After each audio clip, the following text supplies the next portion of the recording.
So we are free to create because we are completely dependent on God. We have a particular part within the mind, or you can look at it as the body of God, right? You have a specific function that is a part of the whole. Complete dependence on God means we can trust, have faith, we can rest in our place within existence. Because we've made this ego, the self that is dissociated from the wholeness of its true self, right? From the eternally safe nature of its identity. We are caught up within the fear that we have no purpose, that we have no meaning, that we have no place here, right? Now we have to create our own meaning. We have to create our own purpose. We somehow have to construct our worthiness. So we've made up all these ways to make ourselves feel important, feel special, all within this delusion, this confusion, this misconception of our separateness from God, from the all.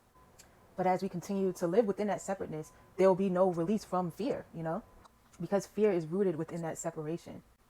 This world that we've made has sprouted from our fear, from our confusion, but it's only an illusion. It's not real.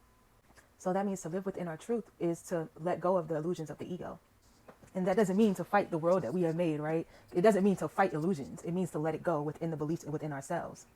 And letting go of those beliefs is letting go of the control, right? Letting go of that idea that we created ourselves, right?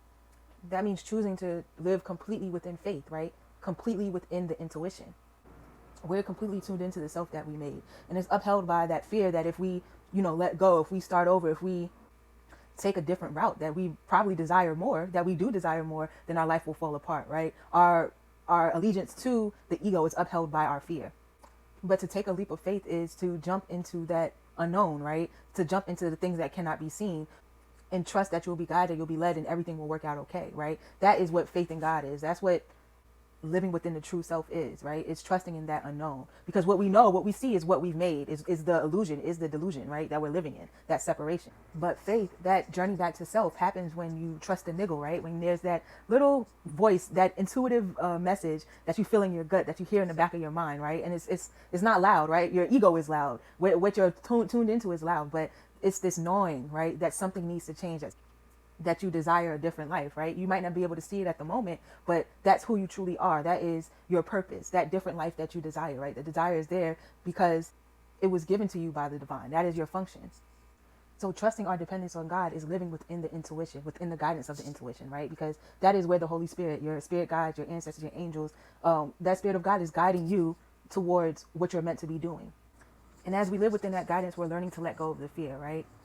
It's not a one-time thing. We're conditioning our beliefs in a totally different way. So once we take that first leap of faith and you choose to be guided by the Holy Spirit, right? The Holy Spirit is going to trigger you in ways so that you take that leap of faith over and over again until you no longer have to take a leap of faith. Until you realize what is true, right? Live within that faith and not go back to that fear, and realize that fear is not real. We're facing our belief in these illusions, our delusions, over and over again until we render them unreal. And this is not the sole purpose, right? The Holy Spirit is creative in its own way, right? It uses this learning, this teaching in order to bring us to our purpose, in order to bring us into our specific creative outlets, right? And I'm not just talking about one thing that we're meant to do in this world. I'm not talking about that. I'm talking about the creative expression of self in every way, in every aspect. Every act, every idea is creative, right? But when we give our ideas to fear, then they're non-creative because they're outside of love. They're outside of, God, they're within that separation, right? So those are not real extensions of creation, right? But everything else that is within us, within our purpose, within God, within our function is our creative expression. It is the extension of self. And that is our function within existence, is the extension of self, is our expansion.